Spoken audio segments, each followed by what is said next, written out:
አዲስ አድርገኝ ዛሬ ማሮጌ ነኝ ቃልና ተግባሬ እስማማው ያለኝ እውቀታችን እንዳይወሰድብን እንዳይሰለብ ገንዘባችን ጤንነታችን እድላችን እንዳይወሰድ ባለበት እንዲቀመጥ መጸለይ ያለብን አንድ ጸሎት አለ። አንደኛ ከእውቀት ጋር ከሆነ መልካ ዑራኤል ወይም ድርሳነ ዑራኤል መጸለይ ነው። የእውቀት መልአክ ስለሆነ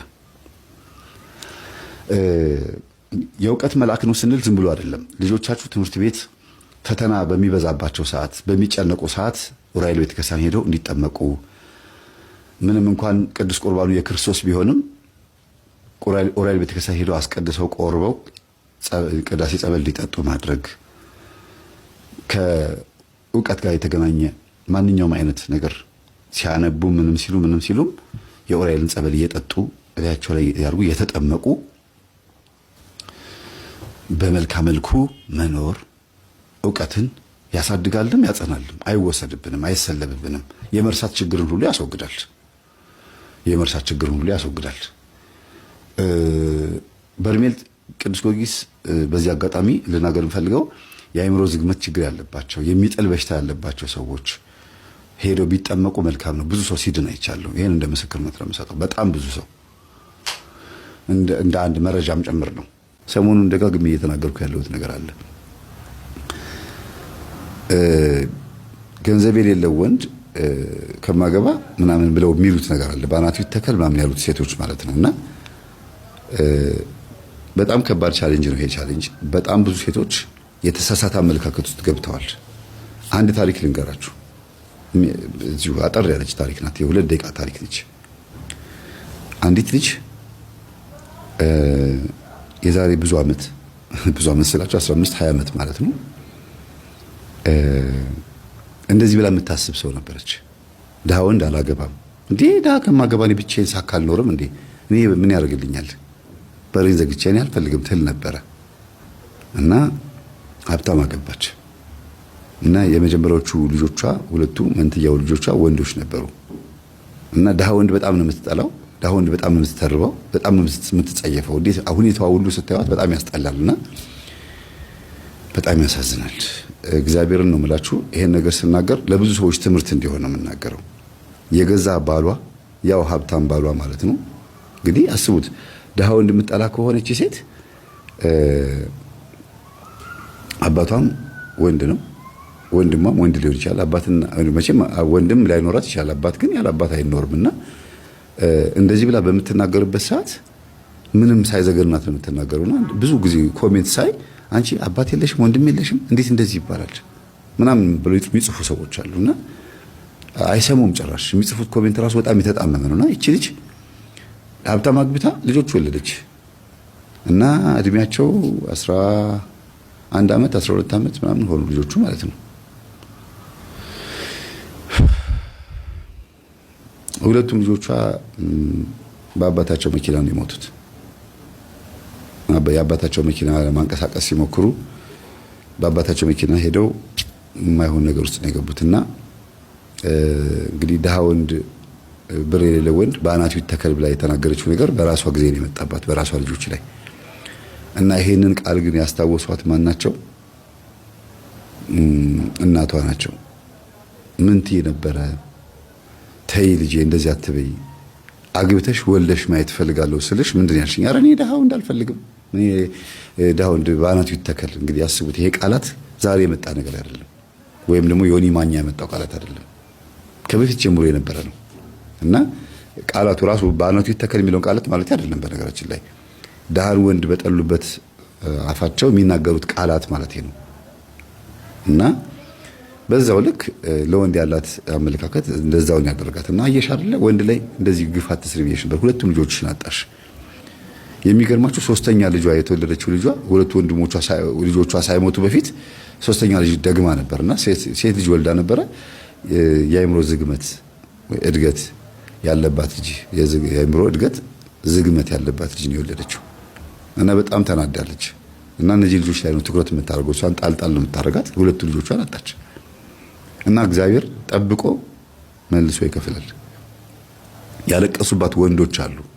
ድሃ በመሆናቸው ባጣ ቆየኝ አድርጋ ይሄኛው ድሃ በመሆኑ የተሻለ ወንድ ስታገኝ ዞር በል ከዚህ አፍንጫህን ላስ ብላ ሌላ ወንድ ጋር ሄደችበት ሁኔታም ሁሉ አለና ከዛን ቀን ጀምሮ አንገቷን ደፍታ መንፈሳዊ ነው የሆነች ሴት። የተገናኘነውም ጸበል ቦታ ላይ ነው። እንደዚህ አይነት ሰው ነበርኩኝ። 2 ልጆቼን አጣሁኝ። የባለቤቴን መኪና ይዘው ወጥተው 2 ልጆቼ ሞቱ።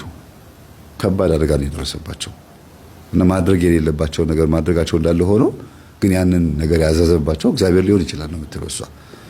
እንደኔ እግዚአብሔርም ይሁን ረግመዋትም ከሆነ ወንዶቹ ወይም ደግሞ እኔን ድህነቴ እንደጠላሽ ልክ እንደዚሁ ወንድ አይበርክትልሽም ብሏት ሊሆን ይችላል። ብቻ ያው ደርሶባታል በቃ እቺ ልጅ እና አሁን እንደሷ ቆራቢ እንደሷ ጿሚ ጸላይ የለም። ግን ያው የለም ያቺን የአእምሮ እድገት ዝግመት ያለባት ልጅ ብቻ ይዛ ነው ታቀፋ ቁጭ ያለችው ድጋሚ አልወልድም ብላ ፈርታ ማለት ነው። ባሏ በራሱ በዚህ ተናዶባት በዚህ በአፌ በኃጢአቴ ምክንያት ነው እንደዚህ ሆንኩት ብላ ነግራው እዚህ ጦስ አመጣሽብኝ ብሏት ምናምን በቃ ሌላ ሴት ጋር እንደፈለገ ነው የሚሆነው እና በጣም የሚያሳዝን ህይወት ነው የምትኖረው። መንፈሳዊ ብትሆንም ግን ህይወቷ ጥሩ አይደለም ማለት የሷ ሳይሆን በዙሪያ ያለው ነገር ማለት ነውና ከባድ ነው። ካፋችሁ የሚወጣው ቃላት በጣም ከባድ ነው እና እኚህ እናት በብሔሩ ጠልተውታል፣ በድህነቱ ጠልተውታል። ከዛም ውጭ ደግሞ ራሳቸውን የሚያዩበት ቦታ ዘሬ ብለው የሚያስቡት የራሳቸውን ዘር ራሱ ሆኖ ሀብታም ሰው ነው የሚፈልጉት የራሳቸውን ዘር ሆኖ እና ስንት ሀብታም እያለ ይሄንን ሱቅ ላይ ቁጭ ብሎ ደህና እንኳን መኝታና አልጋ የሌለው ሰው አማ ይሄ እኮ ሱቅ ነው እኮ የራሱ ቤት ይኖረው ይችላል። እና ደግሞ ሰው አብሮ ያድጋል፣ በድህነት ውስጥ ሆኖ አይኖርም። ወንድ ልጅ ብዙ ጊዜ የምናገረው ነገር አለ። ወንድ ልጅ ደፍሮ ትዳር ውስጥ የሚገባው ገንዘብ እጁ ላይ ሲኖር ነው። ገንዘብ እጁ ላይ ከሌለ ደፍሮ መግባት ይከብደዋል። ይሄንን ያውቃል ወንድ ራሱ። ሴት ልጅ ነግራው አይደለም ብር ይኑርህና ከዛ በኋላ እንጋባለን ብላው ሳይሆን ራሱ ያውቃል። ግን ጎዳና ላይም ሆነው ደግሞ አይታችሁ ከሆነ ላስቲክ ቤት ውስጥም ሆነው እንኳን የሚወልዱ ደግሞ ባልና ሚስቶች ደግሞ አሉ። በድህነት ውስጥም ሆነው ላስቲክ ቤት ሳይሆን በጣም ዝቅተኛ ኑሮ የሚኖሩ ከእጅ ወዳፍ የሆነ ላይፍ እየኖሩ እንኳን ልጅ ወልደው ልጆቻቸውን እስከ ማስመረቅ የሚደርሱ ሰዎች አሉ። እኔ በደንብ የማውቃቸው ሰዎች አሉ። ከፊት ለፊታቸው ሀብታም ቤት ውስጥ ነው የሚኖሩ ሀብታም ልጆች አሉ። እዚህ ጋር ድሃዎች አሉ። ሀብታሙ ሰውዬ አንድም ልጆቹን አልዳረምም አላስመረቀምም። ግን ትምህርት ቤት በየቀኑ ሲያመላልስ ምናምን የሚገርም ላይፍ ነበር የሚኖሩት። መኪና ሰርቪስ አላቸው ምናምን፣ የሚይዙት ምሳቃ፣ የሚይዙት ዩኒፎርም፣ የሚለብሱት ዩኒፎርም ምናምን ላይፋቸው በቃ የሚገርም ነው። እቺ ድሃ ሴትዮ ደግሞ ልጆቿን ጀራ እየሸጠች ቲማቲም እየሸጠች ከሰል ምናምን እየሸጠች ደግሞ ልጆቿን ከባሏ ጋር ሆና እዛው አብረው ፊት ለፊት 20 ምናምን ዓመት የኖሩ ባለትዳሮች አውቃለሁ። እና ለግራጁዌሽን ሀብታሙ ሰውዬ ይጠራል እና ልጆቻችን ተመርቋል ብሎ ከአንድም 3-4 ጊዜ አንድ ቤት ተጠርቻለሁ አለ። ከአንድም 3-4 የኔ ልጆቼ ሳላስመርቅ ሳልድር ምርቃቱም ስትጠራኝ ልጆቼንም ዳርኩ ብላ ስትጠራኝ ዝም ብዬ ታዘብኩና እነዚህ የድሃ መንደር ልጆች እግዚአብሔርን ተማምነው ስለሆነ ልጆቻቸው የሚያስተምሩትና የሚኖሩት ይሄ ወግ ማድረግ ያሉ እኔ አንድ ቀን አንድ ልጅ እንኳን አልዳርኩም አላስመረኩም ማለት። በግጥ ስለ ሀብታምና ስለ ድህነት አለማወራው ጉዳዩ የገንዘብ ጉዳይ አይደለም ነው እያልኩ ያለሁት። ልጅን ለማሳደግም ሆነ በትዳር በፍቅር ለመኖር ጉዳዩ ገንዘብ አይደለም። ዋናው ፍቅር ነው የሚባለው ሴቷ ለፍቅር ያላት አመለካከት ጤነኛ ሲሆን ብቻ ነው። ወንዱ ፍቅር ያዘውም አልያዘውም አግብቶ መውለድ ይፈልጋል። ሴቷም ልጅ በጣም የምትፈልግ ከሆነ ማይሆን እንግዲህ የጨነቀ እርጉዝ ያገባል እንደሚባለው እንደዛም አይነት ርቀትም የሚከድበት ሁኔታ አለ። ልጆችም ኖሯት የሚያገባት አለ። ልጆችም ኖረውት የምታገባ ሴት አለች። ለምን እድሜያቸው ዝም ብሎ ከሚሄድባቸው በቃ ላገባ ብለው የሚወስኑ ናቸው። ጥሩ ፍቅርም አሳይቷቸው ወንዱ ማለት ነው። ጥሩ ፍቅር ሲያሳያት ወይም እሷም ጥሩ ፍቅር ስታሳየው ልጆቿን እንደ ልጆቹ ወይም ልጆቹን እንደ ልጆቿ አድርጋ የሚኖሩ ሴቶችም አሉ። እና ዋናው ጉዳይ ምንድነው? ፍቅር ነው። እና እኔ ለምሳሌ ከባለቤቴ ጋር ስንጋባ አንድ አልጋና እውነቴን ነው የምላችሁ የመጀመሪያ ሳገባ የተከራየሁበት ቤት አንድ አልጋና ከዛ ደግሞ ምን በላበት ሳህን ስቶቫችን ወይም ደግሞ ቡታ ጋዛችን ብቻ ነው የነበረው። ዛሬ ያለውበት ሁኔታ ሳየው አይገናኝም ጭራሽ። አብሮ ማደግ ይቻላል። ፍቅር ካለ ዋናው ፍቅር ነው። ፍቅር ካለ በቂ ነው የሚባለው ነገር እኔ በራሴ እንኳን አይቼዋለሁ። እና ወንድ ልጅ ጥሩ ፍቅር ከተሰጠው የምታስተውል ሚስት ካለችው እና ደግሞ በትክክለኛው አይነት መንገድ በመንፈሳዊ ሕይወት ውስጥ የሚሄድ ከሆነ በጥቂቱ እያደገ መድረስ የሚፈልገው ቦታ ላይ በትክክለኛው እድሜ ይደርሳል። የሚያግዘው ሰው ካለ ግን የትም ለፍቶ ጥሮ ግሮ ሌባም ሆኖ ሙስና ውስጥም ገብቶ ምንድነው ጉቦ ውስጥም ገብቶ ተገምቶ ተዋርዶ ጎንበሶ ጫማ እየጠረገም ሊሆን ይችላል። መስሪያ ቤት ላይ ተላላኪም ሆኖ ሊሆን ይችላል። ዘበኛም ሆኖ ሊሆን ይችላል። በየትኛውም አይነት የሥራ መስኪውት በሀብትም ውስጥ ሆኖ ሊሆን ይችላል። እንደምንም ብሎ ለፍቶ ጥሮ ግሮ አምጥቶ የሚያመጣውን ገንዘብ የምትቀበል ሚስት ናት አይደለም? የቤት እመቤት ሆና እንዴት ብሎ እንዳመጣው ማስተዋል አለ። ከዛ ያመጣውን ገንዘብ ደግሞ በአግባቡ መጠቀም አለ። ከዛ ቀጥሎ ደግሞ ለባሏ መስጠት የሚገባትን ሪስፔክት ደግሞ ወይም ደግሞ ክብር መስጠት አለባት። እንዴት ብሎ እንዳመጣው አስባ ከዛ ደግሞ ክብር ትሰጠዋለች። ማሰቡ አንድ ነገር ነው። ከዛ ደግሞ ለዛ ክብር ያስፈልጋል። ቤትም ብሎ ያምጣው በኋላ በኃጢአቱ የሚጠይቀው ራሱ ነው። ንስሐ ገብቶም ከዚህ ነገር ሊጸዳም ይችላል። ዋናው ትልቁ ጉዳይ ግን ለልጆቼና ለትዳሬ ብሎ ሄዶ ውሎ ሲመጣ እንዴት ብላ መቀበል እንዳለባት የቤት እመቤት ከሆነች አይ እኔም መማር እፈልጋለሁ ተምሬያለሁ ዲግሪ ተመርቄያለሁ ብላ ደግሞ ሰየው ጥሩ ነው። ባሏን የምታግዝ ከሆነ በደሞዝም እንኳን ብትበልጠው መስሪያ ቤት ላይ ያላትን አለቅነት ዋና የድርጅቱ ስራ አስኪያጅን ብትሆን ብቻ ምንም ትልቅ ቦታ ላይ ያላት ብትሆን እቤት ስትመጣ ግን ባሏ ላይ ያንን አለቅነት የምታመጣ ከሆነ ትዳሯ ይፈርሳል። ሴት ልጅ ቤቷ ላይ እንደ ሚስትና እንደ እናት ነው መሆን ያለባት። ትህትና ሊኖራት ይገባል።